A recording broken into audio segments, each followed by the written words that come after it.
Shalom, shalom, que le Seigneur te bénisse abondamment. C'est pour moi un plaisir et un privilège encore de pouvoir te parler ce matin de la part du Saint-Esprit. Découvre avec moi le livre des Proverbes. Nous sommes dans Proverbes chapitre 6 à partir du verset 1. Étant un amoureux de la parole, alors nous prendrons un petit temps pour le lire afin de baser justement notre sujet d'aujourd'hui sur ce texte. Proverbes chapitre 6, verset 1. Il est écrit, mon fils, si tu as cautionné ton prochain, si tu t'es engagé pour autrui.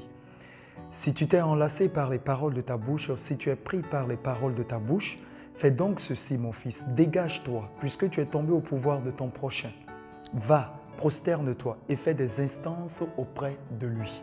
Ne donne ni sommeil à tes yeux, ni assoupissement à tes paupières. Dégage-toi comme la gazelle de la main du chasseur, comme l'oiseau de la main de l'oiseleur. Va vers la fourmi paresseux, considère ses voies et deviens sage. Elle n'a ni chef, ni inspecteur, ni maître.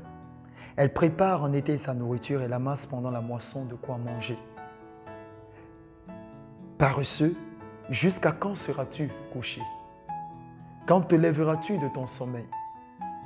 Un peu de sommeil, un peu d'assoupissement, un peu croiser les mains pour dormir et la pauvreté te surprendra comme un rôdeur et la disette comme un homme en armes. Amen. Alors, ce matin, sous la houlette du Saint-Esprit, je voudrais te parler de l'insomnie. L'insomnie est décrite dans le dictionnaire justement comme étant le manque de sommeil, l'absence de sommeil. Ça t'est arrivé pour plusieurs fois de tourner en rond, que ce soit sur le matelas, en tout cas sur ta couche, et que tu perdes le sommeil? Eh bien, ça peut être lié à beaucoup de facteurs. Peut-être la fatigue du corps ou bien les circonstances de la vie. Mais je voudrais prendre trois domaines précis. Vois-tu, dans le livre de Luc, chapitre 6, à partir du verset 12, il y a un passage aussi des Saintes Écritures qui nous parle cette fois-ci, non pas comme le cas du proverbe, mais ça nous parle de la personne de Jésus-Christ de Nazareth. Jésus-Christ de Nazareth, dans le livre de Luc, chapitre 6, le verset 12, on dit que Jésus, en ce temps-là, Jésus se rendit sur la montagne pour prier et il passa toute la nuit à prier Dieu. Ça veut dire qu'il a passé du temps dans la présence de Dieu, il n'a pas dormi.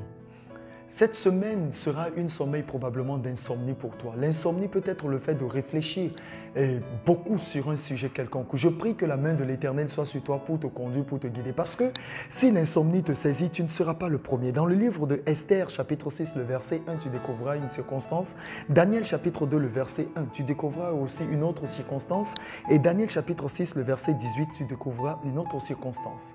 Plusieurs circonstances donc sont étalées. Mais le premier cas, l'intensité de la prière, l'amour de la communion avec le Père produit l'insomnie. C'est le cas de Jésus et je souhaite que ce soit également ton partage.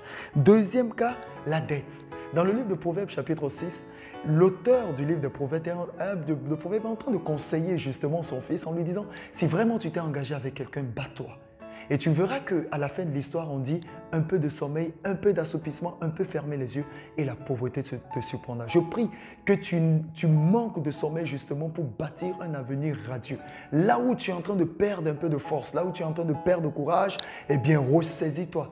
Perds le sommeil afin de pouvoir dormir un peu plus tard lorsque tu aurais fini de bâtir l'empire, lorsque tu aurais fini de bâtir, de concrétiser la vision que le Saint béni soit-il en la personne de l'Éternel t'aura donnée. Le troisième cas, ce sont les soucis de la vie. Eh bien, les soucis de la vie peuvent t'empêcher de dormir. Mais je prie que ce ne soient pas des soucis qui vont te pousser au suicide, à deux ne pèse, ou bien à prendre des mauvaises décisions. Je prie justement que l'insomnie dont nous sommes en train de parler soit une situation qui te permet de réfléchir et de mûrir afin de donner un sens beaucoup plus orienté et un goût à ta vie.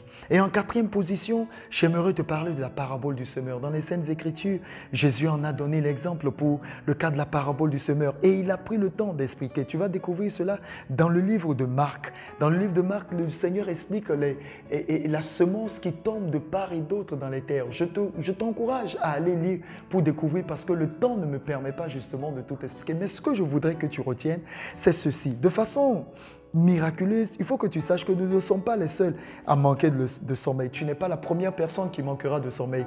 La Bible dit dans le livre de Psaume 121, Cantique des degrés, « Je lève les yeux vers les montagnes, d'où me viendra le secours? Le secours me vient de l'Éternel qui a fait les cieux et la terre. Il ne permettra point que ton péché chancelle, celui qui te garde ne sommeillera point. Voici, il ne sommeille ni ne dort, celui qui garde Israël. » Eh bien, si Dieu ne dort pas, si Dieu ne sommeille pas, tu peux avoir un peu de temps pour te reposer, c'est bien. Mais pense au plan glorieux que le Seigneur voudrait mettre sur la terre à travers toi. Je prie que cette semaine soit une semaine autant pour moi d'insomnie pour toi, afin que tu puisses réaliser les plus beaux rêves de ta vie. Que Dieu te bénisse, qu'il te garde, qu'il t'accorde les désirs de ton cœur. Et je prie qu'un peu de sommeil, justement, ne soit pas ton partage, afin que la pauvreté ne te surprenne pas. Demeure béni, travaille et tu jouiras des fruits abondamment dans les jours à venir. Qu'il en soit ainsi au nom précieux de Jésus-Christ de Nazareth.